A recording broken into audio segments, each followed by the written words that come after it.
నమస్కారం. ఈరోజు మన డాకు మహారాజ్ మీ యొక్క ట్రైలర్ రిలీజ్కి ఇచ్చేసిన పాత్రికేయ సోదరులందరికీ, ముఖ్యంగా ప్రింట్ అండ్ ఎలక్ట్రానిక్ మీడియా వారందరికీ నా హృదయపూర్వక కళాభివందనాలు తెలియజేసుకుంటున్నాను. ఈ ఫంక్షను నిన్న అక్కడ అనంతపూర్లో జరుపుకోవాల్సింది, కానీ మన తిరుమలలో ఈ ముక్కోటి ఏకాదశి సందర్భంగా అక్కడ ఈ తొక్కిసలాటలో కొందరు శివైక్యం కావడం, లింగైక్యం కావడం ఎంతో కలవరపరిచింది. ఎంతో బాధాకరమైన విషయం. అక్కడ జరగవలసింది కాదు, అందుకని దాన్ని అక్కడ రద్దు చేసి ఈరోజు ఇక్కడ జరుపుకోవడం జరుగుతుంది. సరే, లింగైక్యం శివైక్యము పరమపదించిన వారందరూ వారి యొక్క ఆత్మలు శాంతించాలని వారి కుటుంబ సభ్యులందరికీ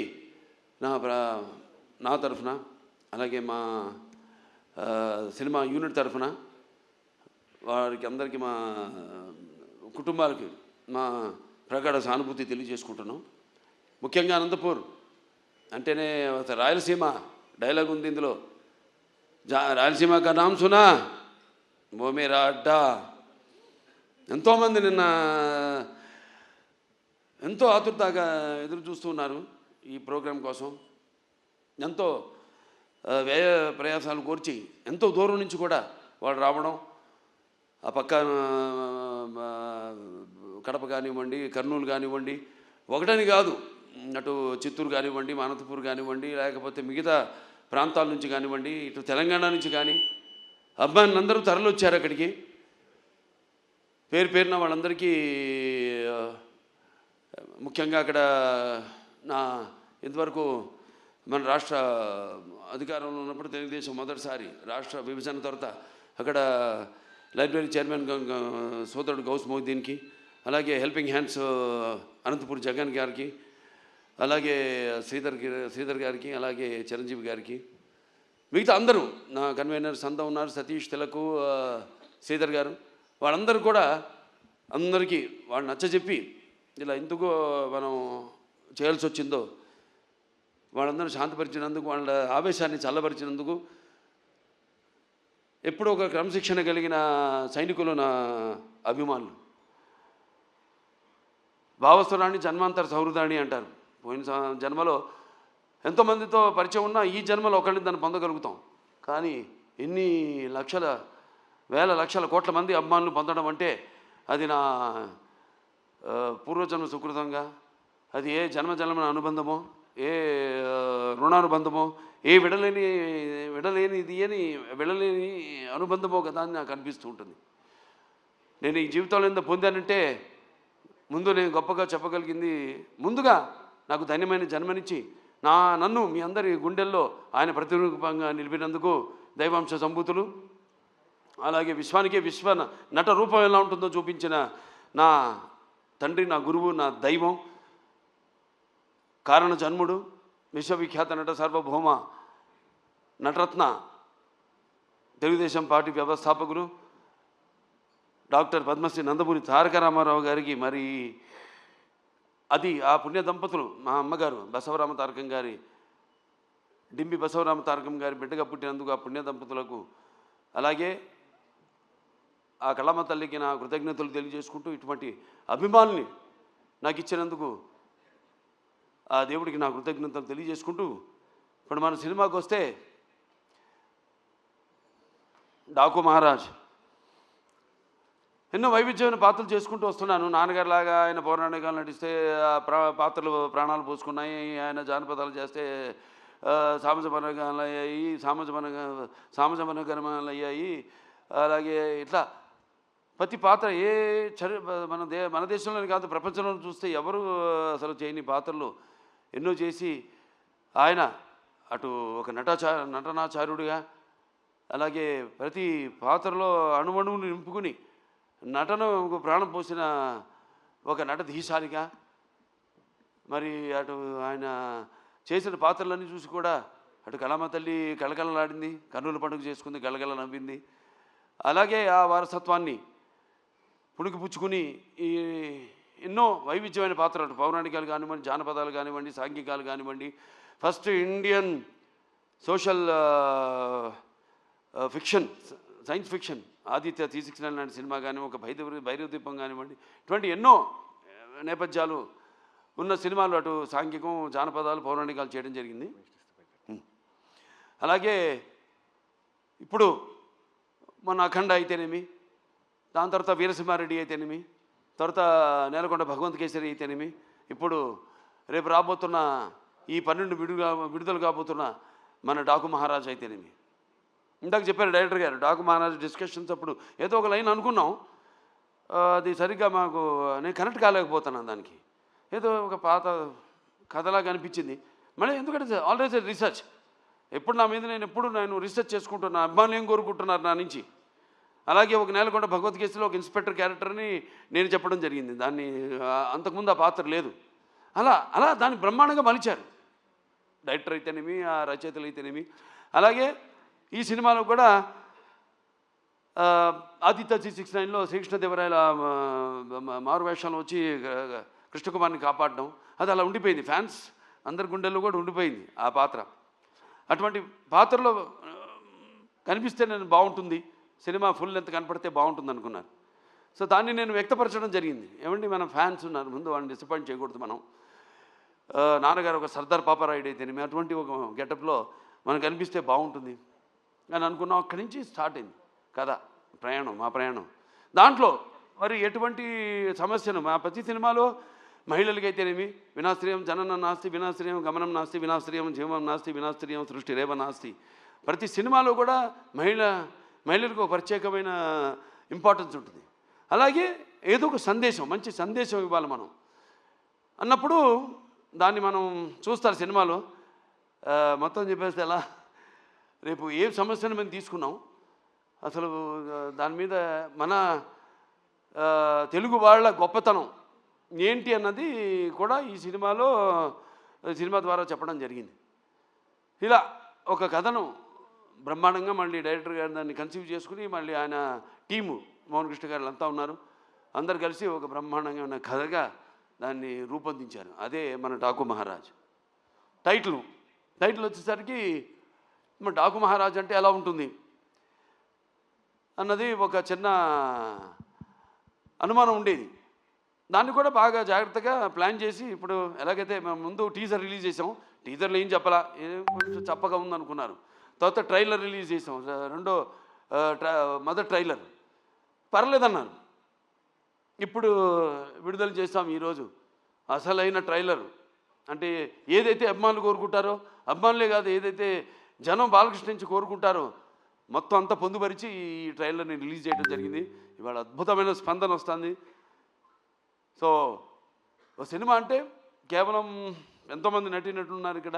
నాతో పాటు నటించిన ఒక ప్రజ్ఞా జైస్వాల్ అయితేనేమి, అఖండాలో చేసింది నాతో, అలాగే శ్రద్ధా శ్రీనాథ్, అలాగే ఊర్వశి రౌతెల, అందరూ కూడా ఇప్పుడు వాళ్ళ పాత్రలు ఎంతో అద్భుతంగా, అంటే అటు కేవలం గ్లామరే కాదు, పెర్ఫార్మెన్స్. ఆవిడంతా ఇందాక మన కెమెరామెన్ గారు ఉన్నారు ఇక్కడ, విజయ్ కార్తిక్ గారు, ఎంతో అద్భుతంగా సినిమాని చూస్తున్నారు మీరు. ఆ సినిమాలో కూడా లైటింగు స్కీము, ఒక లైటింగ్ స్కీమ్ అంటూ ఉంటుంది.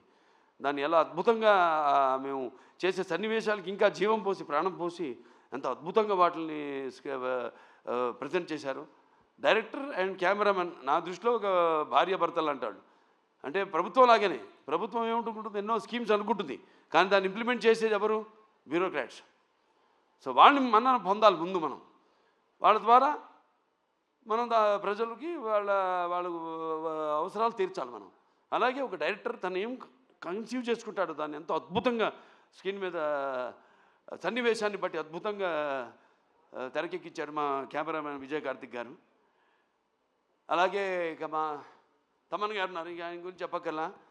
సప్త సాగర సంఘర్షణ జ్వలిత సద్బోద్భవ మాధురి స్వరాలైన సరిగమపదని సంగీత సాహిత్య మధుర గీతాలు వినడానికి భాషాభేదం కానీ, ఆడమగా తేడా కానీ, ధనిక దారిద్ర్యాది తారతమ్యములు కానీ, పండిత పామరాది పట్టుబిడుపులు కానీ, అభిమాన దురభిమానులని అడ్డుగోడలు కానీ ఉండవన్నది నా నమ్మకం. ఎందుకు మనం సాక్షాత్ మన పురాణం నుంచి చూసుకుంటే మేనక సరస సల్లప సంగీత సాహిత్య మధుర శబ్దానికి సృష్టికి ప్రతి సృష్టికర్త అయిన విశ్వామిత్రుడే ప్రపంచానుభూతికి వచ్చాడని, లేకపోతే శ్రీకృష్ణుని వేణు నాదానికి ఆవుల మంద మేపు మాని మోకరిల్లాయని, నేటికి నాదస్వరానికి పావులు సైతం పడగలెత్తి ఆడడం చూస్తున్నాం మనం. అలా ఒక సంగీతం హిట్ అయితే ఆ సినిమా సగం హిట్ అయినట్టే. ఇక తమన్నా కాంబినేషన్ చెప్పక్కర్లేదు. అఖండాతో సబ్బూఫర్లు బ్లాస్ట్ చేశాడు. ఇప్పుడే ఇక్కడ ఈ మన ట్రైలర్ చూపించినప్పుడు కూడా స్పీకర్లు పడిపోయినాయి ఇక్కడ. సో అంటే నేను చెప్పేది కథను బట్టి ఎలా సినిమాకి ద్విగుణీకృతం చేయడం. సినిమాలో ఉన్న మేము ఎంత నటించినా, డైరెక్టర్ ఎంత తీసినా, ఒక కెమెరామెన్, ఒక మ్యూజిక్ డైరెక్టర్, ఒక ఎడిటర్. ఈ సందర్భంగా ఎడిటర్ రూపన్ గారిని, రంజన్ గారిని నేను మెచ్చుకోవాలి.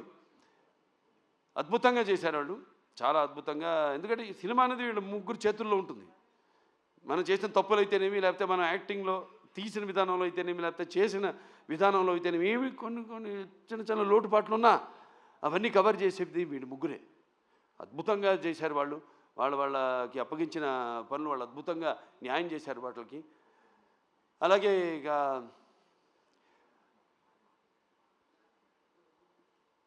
ప్రజ్ఞ జైస్వాల్ పాత్ర చాలా అద్భుతమైన పాత్ర.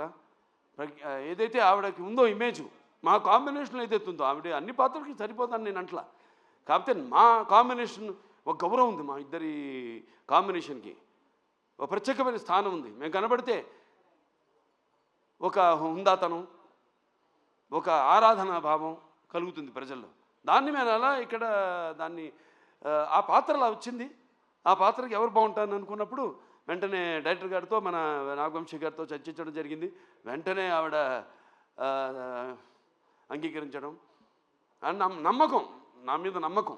ముఖ్యంగా కథ కూడా పెద్ద అడగదు ఆవిడ, ఓ అని నా ఒక నమ్మకం. అలాగే ఇక మా శ్రద్ధా శ్రీనాథ్ గారు ఉన్నారు. ఇక very versatile and very potential artist. ఎన్నో ఎక్స్ట్రాడినరీ పర్ఫార్మెన్సెస్ ఇచ్చిన, అంటే అవకాశం దొరికినప్పుడు జారబెట్టకుండా అద్భుతంగా తను ఇంతకుముందు సినిమాల్లో తన టాలెంట్ ఏదో తను ప్రూవ్ చేసుకుంటూ, ఏదో వచ్చే సినిమాలు ఒప్పుకోకుండా చాలా జాగ్రత్తగా తనకి మంచి పేరు వచ్చే పాత్ర అయితేనే తను ఒప్పుకోవడం. అలాగే ఈ సినిమాలు చూస్తారు రేపు, ఎంత అద్భుతమైన పాత్ర ఆవిడది. అలాగే పేర్లు కూడా అలాగే కుదిరినాయి. ఈవిడ నందిని సినిమాలో కూడా ఆ టైపే, నందిలాగే. అంటే మన అఖండ స్టార్ట్ అనగానే ముందు కొమ్ములతో ఎలాగో అటువంటి పాత్ర సినిమాలో చూడటానికి బయటేమో చాలా డెలికేట్గా ఉంటుంది. అలాగే ఈవిడ పేరు కావేరి సినిమాలో. అంటే సినిమాలో దేనికోసం పోరాడుతున్నామో, ఏ ఇష్యూ మీద పోరాడుతున్నామో దానికి తగ్గ పేరు అలా కుదిరినాయి అన్నీ. అలాగే మన ఊర్వశి రౌతెల ఆవిడుంది. పాటే కాదు, పాటతో పాటు చాలా మంచి పాత్ర ఆవిడది. ఎలా చాలా చూస్తారు రేపు సినిమాలో ఆవిడ క్యారెక్టర్ కూడా. ఫైట్లు చేసింది, నాతో డాన్స్ చేసింది, అటు పర్ఫార్మెన్స్ చేసింది, ఇటు అందంగా కూడా ఉంది. సో అందరూ వాళ్ళ పాత్రలు ఎంతో అద్భుతంగా, ఒక శిల్పి చెక్కిన శిల్పంలాగా అద్భుతంగా వాళ్ళ క్యారెక్టర్స్కి న్యాయం చేయడం జరిగింది. ఇక మా ఫైట్ మాస్టర్ వెంకట్ మాస్టర్ గారు ఉన్నారు. ఇక ఆయన టోటల్గా అన్ని సినిమాలు వదిలేసుకుని ఈ సినిమా కేవలం ఫైట్లే కాదు, సీన్స్ అప్పుడు కూడా అక్కడే ఉండి అంత డెడికేషన్, మంచి సినిమా చేస్తున్నాం, ఓ మంచి సేవ చేస్తున్నాం మన కళామందరికి, మంచి ఒక సినిమా ఇస్తున్నాం, మనం అందిస్తున్నాం అన్న ఒక తపన. దాంతో ఆయన అన్న సినిమాలన్నీ కూడా క్యాన్సిల్ చేసుకుని ఈ సినిమాకి ప్రత్యేకంగా సీన్లప్పుడు కూడా ఉండి మరి అద్భుతమైన చూశారు విన్యాసాలు, అలాగే పోరాటాలు అద్భుతంగా ఆయన సమకూర్చడం జరిగింది. థ్యాంక్ యూ మనోజ్ గారు. అలాగే ఇక మా డాన్స్ మాస్టర్లు ఉన్నారు, శేఖర్ మాస్టర్ గారు, శంకర్ మాస్టర్ గారు. వాళ్ళు ప్రతి ఒక ఆయనేమో థీమ్ సాంగ్ చేయడం జరిగింది, శంకర్ మాస్టర్ గారు. శేఖర్ మాస్టర్ గారేమో మా రౌతెల ఊర్వశి రౌతెల నా పాట ఆయన కంపోజ్ చేయడం జరిగింది, డాన్సు. ఇంకా మోహన్ కృష్ణ గారు మంచి కాలక్షేపం నాకు. ఆయన అక్కడ లొకేషన్లో రకరకాల విషయాలు మాట్లాడుకుంటూ ఉండేవాళ్ళం. డైరెక్టర్ గారు చెప్పారు ఇందాక, త్వరత బయట పెడతాను ఏమిటని ఆ విషయాలన్నీ. సో ఎంతో అద్భుతంగా అన్నీ మాట్లాడుకునేవాళ్ళం. ఏముంటే నాకు చిన్న చిన్న పాత్ర ఇంకా ఏదైనా చేయొచ్చు అన్నప్పుడల్లా ఈయన మీద పడేవాడిని. ఆయన ఎప్పుడు నాకు కోపం వస్తుందో తెలీదు. ఆయన ఏంటి అలా పాపం అలాగేనండి అంటూ తలూపుతుండేవాడు అన్నిటికైనా. కానీ మళ్ళీ మళ్ళీ ఆయన కాదన్నప్పుడు మళ్ళీ దాని గురించి మళ్ళీ ఆలోచించేవాడిని. అవును, నేను ఆవేశంలో అన్నాను, ఎందుకు ఏంటి ఆయన ఎందుకు అన్నారు, ఇవన్నీ కరెక్ట్గా సమపాళ్ళల్లో బ్యాలెన్స్ చేసుకుని సో సినిమా ఇంత అద్భుతంగా. అలాగే మా ఎడిటర్ అదే చెప్పాక రూబెను, నిరంజను, దాని తర్వాత ఆర్ట్ డైరెక్టర్ అవినాష్, అందరూ ఒక మంచి కలయిక. అలాగే బాబీ డియోల్ గురించి చెప్పాలి. అదే చెప్పే డైరెక్టర్ గారు ఎంతో అద్భుతంగా చేశాడు ఆయన పాత్రని. దానికి కూడా రకరకాలుగా అనుకున్నాం ఎలా చేద్దాం. ఆయనకేమో ఆ ఇమేజ్ ఉంది, ఏది యానిమల్ సినిమా ఇమేజ్. అప్పటికి రిలీజ్ కాలా సినిమా. కిరీటంలా నేను మరుచుకున్న ఒక మహారాజుని నేను. అందుకే ఈరోజు ఈ టైటిల్. ఆత్మాభిమానంతో కూడిన అభిమానులకి తేడా ఉంది. అది ఎట్లా అంటే పోరాడే తత్వం. అంటే మామూలుగా అభిమానించేది కాదు, ప్రతిదానికి మన అన్నదానికి తలవపడం కాదు. అలా నా మీద కూడా ఒక సర్వే చేసిన అద్భుతంగా ఉంది, చేసేద్దామని ఒక గ్రీన్ సిగ్నల్ ఇచ్చాడు ఆయన. సో అటువంటి చూసుకుంటూ మరి ఇంకేమన్నా మర్చిపోయామా? అందరికీ ముఖ్యంగా నా అభిమానులందరూ రకరకాల సందేశాలు ఇచ్చుకుంటూ చేస్తూ ఇలా ఈ 3 సినిమాలు ఎంతో నా జీవితంలో ఇంతకుముందు ఎన్నో ఇచ్చారు, 3 వరుసగా ఇవ్వడం నుంచి నా రెండో ఇన్నింగ్స్ అని. జనరల్గా అందరూ రెండో ఇన్నింగ్స్ అంటే కొంచెం స్టార్డం తగ్గినప్పుడు మళ్ళీ ఒక రెండో ఇన్నింగ్స్ అంట. నాకు అది కాదు, చూపిస్తా ఇంకా ముందు అఖండ తర్వాత ఏంటో నా యొక్క ప్రస్థానం ఇంకా ఈ చలనచిత్ర పరిశ్రమలోని అదంతా. నేను అన్నాను ఇంతకుముందు, ఏం చూసి ఇతనికి ఇంత అహంకారం అని అనుకుంటారని. నన్ను చూసి నాకే ఒక ఇదని, ఒక పదులైన పొగరని. చాలా సంతోషం, ఎందుకంటే నాన్నగారే నాకు ఇన్స్పిరేషన్. అలాగే ప్రేక్షక దేవుళ్ళు వాళ్ళు ఇస్తున్న ప్రోత్సాహం.